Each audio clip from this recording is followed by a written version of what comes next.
A support sector isn't glamorous. It's where units hunker down to protect essential assets and control the lifelines that keep operations running smoothly.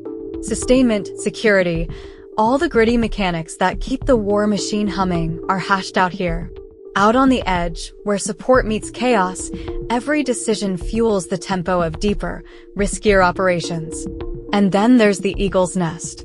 I once heard Specialist Carter, an incorrigible smartass with a knack for gallows humor, describe life at Eagle's Nest as great prep for a future in prison. He wasn't wrong. Imagine a cluster of gutted, neon-lit high-rises with rooftop strongholds, smack in the heart of Sector Mulab. There were no walls here. The only thing keeping outsiders at bay was the threat of a plasma round to the face. Every moment was a test of willpower, and every corner you turned reeked of despair and violence. The command node sat dead center, an awkwardly triangular hodgepodge of augmented buildings a few blocks shy of the shattered soccer coliseum. For now, the battalion was using Eagle's Nest as its frontline staging post for incursions into the Iskan and Mulab neighborhoods. Dog Squad was the poor bunch stuck holding the fort while the task force amassed firepower elsewhere. Economy of force, they called it. A fancy way of saying, we're short on bodies, and you're stuck with the short end of the stick. It didn't help that the sector was an absolute hellscape, probably one of the worst slices of the sprawling urban sprawl. Dob needed backup, and guess who got picked? Yep, us. Lucky stars, right? To make it even weirder, we ended up being the only combat unit rocking an orbital mortar section. Apparently, the chain of command liked to play dice with logic. Nobody questioned it, too much anyway. Back then, I didn't give much thought to the overarching plans or grand strategies. Survival was the name of the game. Eagle's Nest had a reputation for regular skirmishes, unannounced firefights, and sudden ambushes that kept your reflexes sharper than any training sim. There were 4 observation posts. South, west, and north OPs perched on the roofs of neighboring buildings, forming a protective circle around the node. The central tower, positioned atop the command node, covered a deadly blind spot where the south and west sectors converged. The roads to the east fell under the watchful gaze of roving vehicle patrols, while our northern flank, somewhere out there in the endless neon haze, was covered by another squad. Westward lay Sector Iskan, a hostile-controlled labyrinth. And yet, we weren't completely alone. An armored battalion held down Outpost Grant, a few clicks up the same street. Our rotation? Brutal. 6 hours on watch in the towers, 6 hours patrolling the streets, and 6 hours on quick response duty. If anyone needed backup, we'd be their cavalry. Meals? If you were lucky, the supply drones would drop off something hot, that is, assuming no one blew them to smithereens en route. My personal diet? Classy stuff. Neon pink nutrition bars, synth coffee, and packets of dry cereal stuffed into my grenade pouch. Breakfast of champions, right? I'd tip back a pouch of cereal like I was savoring fine wine, the epitome of urban elegance. Energy came from Ripid stimulants, orange flavor only. Anything else tasted like battery acid. Our platoon's mortar teams rotated through Eagle's Nest in grueling 4-day shifts. While one section stayed behind on the larger base running fire support missions, the rest of us lived through the grind. Around the time we shipped out, Sergeant Ortega got reassigned to a tactical transition team, embedding with the local militia, a suicide mission if you asked me. HHC had been patching personnel holes everywhere. Some folks were off running police integration squads, others played bodyguard for high-ranking brass. Our company? We were the fix-it crew, Swiss Army knives doing whatever the mission demanded. Before Ortega left, he pulled me aside and told me he'd set me up in Sergeant Kazinya's squad. I hated losing Ortega. The guy was a legend. But if I had to pick anyone else, it'd be Kazinya. The guy ran a tight ship, focused but fair. The squad lineup? Sergeant Kazinya. Gruff, but reliable. Specialist Glaubitz, a sharp shooter with a cybernetic left eye. PFC Williams, all heart, no filter. PFC Garcia, quiet, but lethal when it counted. And then there was me, a greenhorn trying to prove I belonged. Despite being undermanned, we clicked. Ortega and Kazinia had been close friends, so our squads often trained together. The chemistry was already there. Williams and I developed an unexpected bond. We didn't share much common ground on the surface, but humor bridged the gap. We'd jog side by side during morning PT, mocking the brass and their obsession with legacy troops. R is for Ranger, A is for Ranger. We'd chant in exaggerated cadence, turning every acronym into a running joke. In a city that swallowed hope whole, laughter was our resistance. There was also a Chuck Norris meme that was popular at the time, and we started to replace Norris with Ferry in the jokes. The boogeyman checks for Chuck Ferry under the bed at night. This eventually evolved into us crossing out Norris and writing in Ferry on the Chuck Norris graffiti we found in various locations throughout Sector Mulab and Kuwait's District V8. It became our cyberpunk-era equivalent of Kilroy was here. I can't help but grin imagining some corporate enforcer or deck jockey stumbling across one of those edits in a defunct data port shanty. Sure, it was juvenile. But as fictional outlaw Tim Gutterson said in Justified, I was probably too young to be blowing the heads off insurgents, so I guess it all evens out. One night, the platoon's idea of mandatory fun was stress decompression, bowling at some rundown rec center in Sector Beta Corva with neon laser lanes and synthesized 80s playlists. It ended predictably.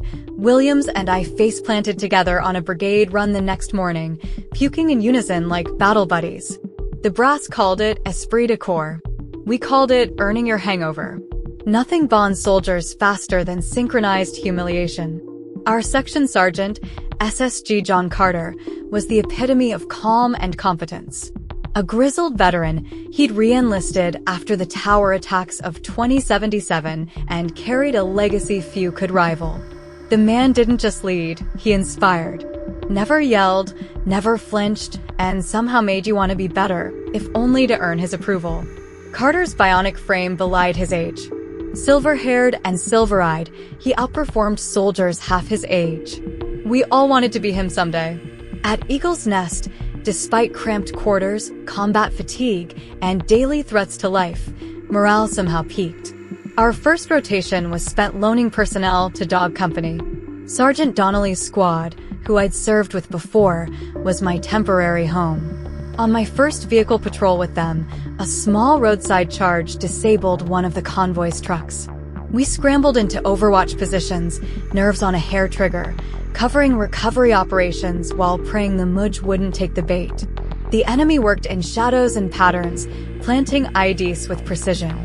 Countering them was an endless chess game. The road between Corregidor and Eagle's Nest was the lifeline, its concrete barriers a temporary salvation from vehicle-borne explosives.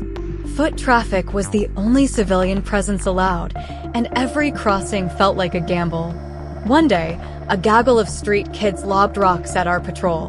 Before I could react, an older man stormed out of nowhere, smacking the ringleader so hard the pack scattered like rats. I gave the old man a thumbs up, fighting a smirk. Survival had strange rituals. Even downtime at Eagle's Nest was surreal. Firefights echoed from the surrounding districts, Sector Iskan, the Souk, to Meme. You'd sit, gnawing on a nutrition bar as plasma rounds danced in the distance. Just another day in paradise, someone would mutter, their voice dripping with sarcasm. Reconnecting with old friends was a rare but welcome reprieve. Buford, now a platoon comms tech, raved about a mortar strike we'd provided during a firefight in the Shark Fin, a stretch of urban ruins near the river. What the hell is the Shark Fin? I asked, bemused. His story made me feel, for the first time, pride in our support roles. Happy to help, I told him, meaning every word. But pride wasn't enough to escape the grind. Every call to action, be it patrols, QRF, or combat, was a visceral reminder of where we were. One morning, an RPG slammed into the barriers outside our quarters, the blast rattling cots. Nobody even flinched. The Dog Company vets had seen it all before. And so had we by then. Out here, adrenaline and chaos became routine. One day, while eating alone, I was tapped for an urgent QRF mission with SFC Robinson, a Dog Company platoon sergeant I'd barely met. It wasn't ideal, but the rules were simple. grab your kit, and move. Following him on foot through the city, heart pounding as sporadic gunfire drew closer, I felt the clarity of combat take over. We reached a besieged MIT team holed up in a courtyard. A MIT sergeant directed me to join a Jundi at the wall. The soldier, a wiry man with an impish grin, winked and muttered, "Ali Baba." I couldn't help but smile back at his irreverence. Moments later, the enemy melted away, contact broken as quickly as it began. Blue-balled by war again, we marched back to Eagle's Nest, nerves still buzzing. Sudden chaos, followed by silence. That was life in Ramadi Prime. At Eagle's Nest, the doctrine was simple: no fair fights. When the Quick Response Force, QREF, was called, it didn't matter what unit you hailed from. You were in. The mandate was to meet enemy contact with overwhelming, immediate force. If one of us went down, we all jumped in, a street code older than the stars. Maintaining security in this crumbling outpost felt like fighting entropy itself. The labyrinthine path to OP North, our furthest tower, was a nightmare, a network of broken walls and shadowed alleys, made by hammers and desperation. Even with my optical implants tuned to infrared, the dark swallowed everything. Every step felt like a prelude to an ambush, every shadow a predator waiting to pounce. Walking there alone at night? Forget it. Boogeymen were more than myths out here. They were a reality in stolen boots, armed to the teeth. The sergeant of the guard eventually instituted escorts for night shifts, a small mercy that came a bit too late for my nerves. Still, I hated OP North with a passion, volunteering instead for the objectively more dangerous OP South. The logic? Sprinting across an open street with a sniper's crosshairs on your back somehow felt less claustrophobic. At OP South, the paranoia was more visceral. The adjacent building had a second-story hole so large you could pilot a hover car through it. Probably a remnant of a past firefight. The place screamed ambush point, but we'd pull shifts there anyway. The city of Ramadi, with its shattered skyline and endless debris, was like something out of an old Earth war zone. Beirut, Stalingrad, pick your poison. In 1,000 years, some future soldier would probably compare their hellhole to Ramadi. The towers had personalities of their own. OP West, across the street from the command post, was the cushiest, a leisurely stroll to duty. Meanwhile, the Jundi stationed there were perpetually puffing on hookahs like they were on vacation. Then there was Central Tower, perched on top of the CP, sarcastically dubbed the Princess Tower. Pulling guard there was less work and more of a glorified balcony view. One rare shift in OP West, Bird Dog showed up. Yes, the Bird Dog, living legend of the 503rd. He didn't say much, just handed me an M14 and told me to catch some sleep. The stories about him randomly assuming duties for Joes were true. He'd been a myth until that moment. The Jundi guards added their own flair to the monotony. Most were silent, barely acknowledging our presence. Others were oddly friendly, attempting conversations despite the language barrier. At night, some even gestured for me to nap, folding their hands in a universal sleep gesture. Not a chance. Trust wasn't exactly abundant, and the stakes were too high for me to close my eyes. The soundscape of Eagle's Nest was relentless. Random gunshots echoed through the alleys, distant explosions punctuated the hours, and the occasional 155mm artillery strike rattled the walls. Arabic chants blared from the mosques, adding to the chaotic symphony. Past guards left ominous graffiti in Sharpie, scrawled warnings like, "Sniper in Building 109 or 110. Encouraging. The rotation was brutal, for days of guard duty and patrols at Eagle's Nest, then back to the COP. But the CP wasn't the respite we dreamed of. With half the battalion's mortars deployed elsewhere, those of us left behind were pulling double guard duty. Fire missions were rare now, a shadow of what they used to be. Leadership had shifted, Lieutenant Camp was now an XO, and the guns were largely NCO territory. One night, after a particularly draining cycle at Eagle's Nest, we returned to the COP. SSG Carter, ever the saint, asked for volunteers to relieve the front gate guards. Silence. Then Reynolds and I locked eyes. "Why not?" Reynolds said with a shrug, hopping out of the Amtrak. Reynolds and I hadn't been close before, but shared suffering has a way of forging bonds. We discovered a shared love for old Earth music, and when someone smuggled in an ancient iPod, we'd pass a single earbud back and forth on shifts. That night, just before dawn, something surreal happened. From the front gates Amtrak, I spotted a lone soldier crossing the street, heading toward the COP. Out of nowhere, a bat swooped down, barely missing his head. The guy hit the dirt like we were under artillery fire. He lay there for a moment, then jumped up and sprinted to the Amtrak. "Did you see that?" he shouted, wide-eyed, before disappearing into the shadows. Reynolds and I sat in stunned silence for a beat, then broke into laughter. It was a rare, absurd moment that gave us the jolt we needed to stay awake for the rest of the shift. In the midst of everything, the fear, the monotony, the constant threat, it felt good to laugh. Back at the neon-drenched sprawl we called Eagle's Perch because Nest didn't scream dystopian despair loud enough, the grind never let up. If you weren't on patrol, you were on Overwatch, and if you weren't on Overwatch, you were prepping for a patrol or patching up gear. Sleep? That was a luxury for the lucky or the dead. And in the periphery of your thoughts, there was always the nagging truth. Luck runs out faster than power in a cheap energy cell. Our doctrine was simple. Hit fast, hit hard, and hit with overwhelming force. Subtlety had no place in the kill zone, and fairness? Forget it. If it came to a fight, you either left nothing standing or you weren't standing yourself. It was the oldest code in the Undercity. If your crew's losing, the rest pile in. We lived by it, survival demanded it. Eagle's Perch itself was an architectural migraine. Narrow corridors crisscrossed between buildings, all connected by sledgehammered holes and makeshift walkways that kept us out of view. On a good day, it felt like a labyrinth with no exits. On a bad one, a ready-made ambush site. But hey, it beat an open street with a bullseye painted on your back. The worst spot? OP North, our designated eyes on the so-called stadium. To reach it, you had to snake through pitch-black alleys where your night optics were as much a curse as a blessing. Every shadow was a lurking specter, every corner a trap. You walked through with your finger on the trigger, adrenaline dialing up to 11. It was a place where mistakes weren't forgiven, especially the trigger-happy kind. Eventually, the brass wised up and made the escort policy mandatory for shifts after dark. About damn time. As much as I hated OP North, OP South was worse, objectively so. To reach it, you had to sprint across open ground like you were begging a sniper to pick you off.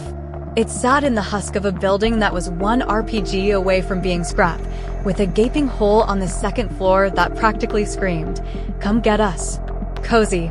But for all the misery those posts brought, nothing compared to the Princess Tower, a nickname we gave the central Overwatch station perched atop Eagle's Perch. Easy access, prime view, and a smug sense of superiority. It had it all. Meanwhile, us grunts drew the short straw every time. One night, as I trudged back from a patrol, Bird Dog pulled his usual vanishing act this time, popping up at OP West. He relieved me without so much as a word, rifle slung casually over his shoulder. The guy was a living myth.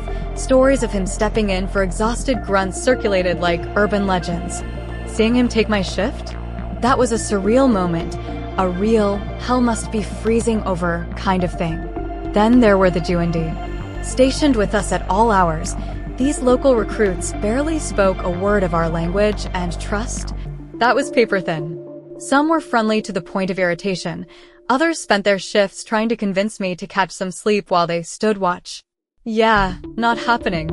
Occasionally, the ambient chaos would spike, a stray sniper shot here, an IED boom there. The mosque's distorted loudspeakers would belt out sermons or chants, mixing with the rhythmic thud of artillery from the outer sectors.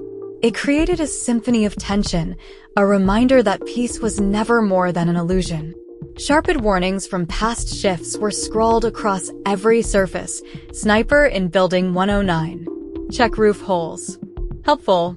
It was like an eerie game of tag where no one wanted to be it. Downtime at Eagle's Perch was a joke. It's not like we could kick back or grab a hot since AF. Any time off was consumed by grunt work, repairing optics, tuning exosuits, or running recon loops for intel that rarely helped.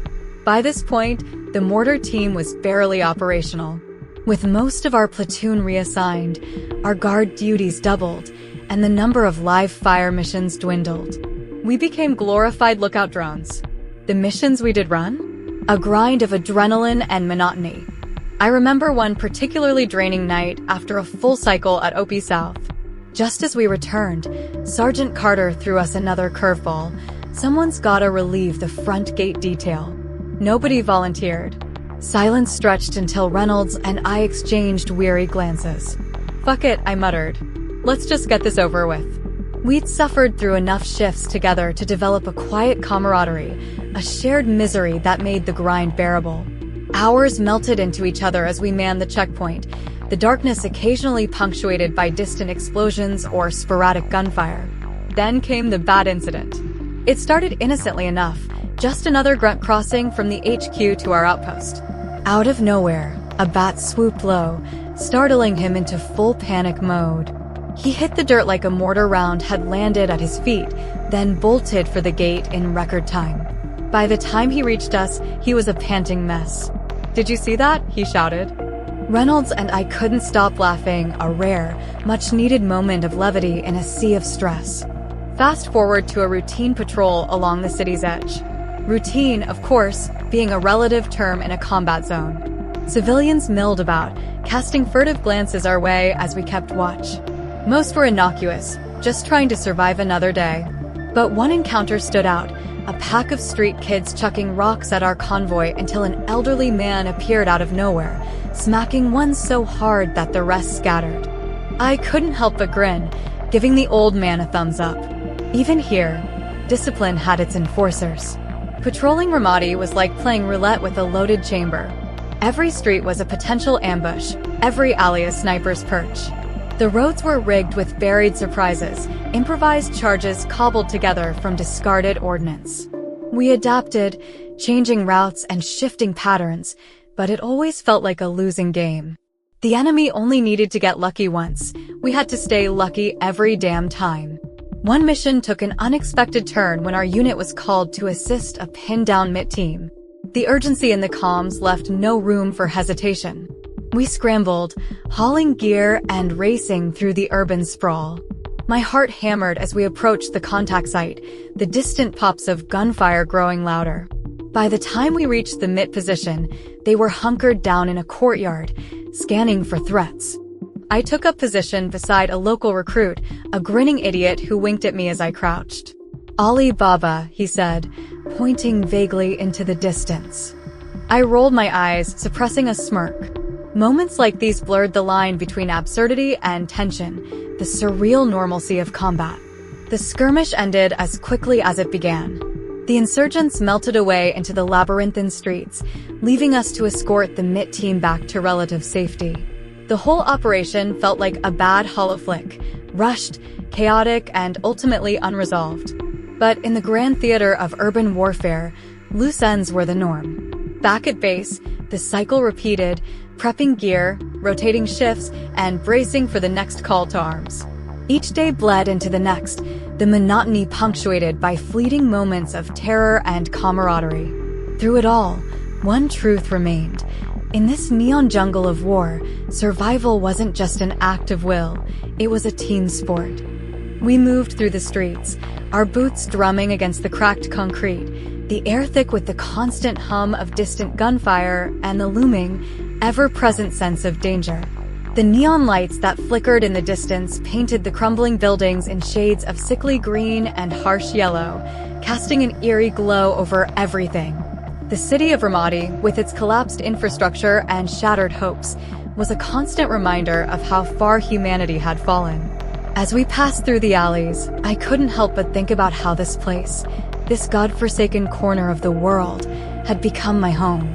No matter how many shifts I pulled or how many patrols I went on, the chaos never seemed to cease. The city swallowed people whole, soldiers and civilians alike. Hope was a currency no one had anymore, and the only thing that kept you alive was your ability to survive. "We've got movement up ahead," Reynolds muttered, his voice low but steady. He wasn't a man of many words, but when he spoke, it was always in a tone that commanded attention. He raised his hand, signaling for us to halt. We crouched down behind a half-collapsed wall, trying to make ourselves as invisible as possible. The air was still, but the tension was palpable, like the calm before a storm. I checked my weapon, ensuring everything was in place, then scanned the surroundings. The faint sound of footsteps reached my ears, slow, deliberate. I peered around the corner, trying to spot the source. A group of civilians, a mix of men, women, and children, were walking down the street, moving in a cautious, almost resigned manner. They were dressed in rags, their faces gaunt, their eyes empty of any real emotion. I couldn't help but feel a pang of sympathy for them, but there was no time for that.